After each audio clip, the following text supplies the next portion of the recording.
बिस्मिल्लाहिर्रहमानिर्रहीम अस्सलाम वालेकुम वेलकम तुहद बेक लट सान यूट्यूब चैनल पे ये जन नाव cook with Ambreen sun अजिच recipe मोंजे हाक रेसिपी स्टार्ट करने ब्रो अगर तुम चैनल पे नई चैनल कर सब्सक्राइब तो वीडियो वो एंडस तम चलो करो अजिच रेसिपी स्टार्ट इतन मे यह हाक निमुत यह थोमुत छिलित बे नी नम मोंजे अत द्राय कम मोंजे अत द्राव ज्यादा हाक तो वह करो ये मोंजे गुड फ्राई अम खतर नु मे ये मस्टर्ड ऑयल युथी गरम गि तो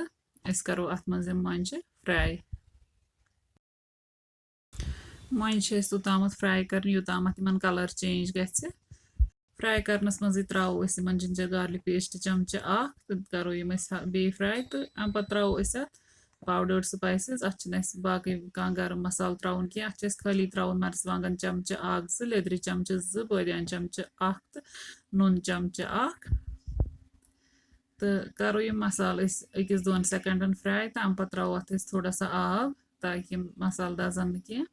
गैस फ्लेम थमस लो वन आब यह पूर कर खुश यीस कालस ना तेल वापस नीर तोतामत थवन यह हाई फ्लेमस पे यन गो यह आब ड्राई तो अत द्राव तेल नबर अत त्रो वन बे आब 2 गिलास तो अम पे हाक छिलित थोमुत सह त्रो अथ मज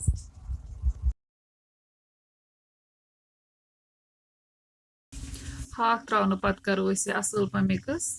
तो अम पे थो अत ढकन बंद तो दिमो 4 to 5 स्टीम 5-6 स्टीमो पे तुलो ढकन थोद यह हाक यह तैयार गोमुत यह गोमुत सॉफ्ट ग्रेवी रोजम मगर मे ग्रेवी थवन मे ग खुश मोंजे हाक रसदार आसन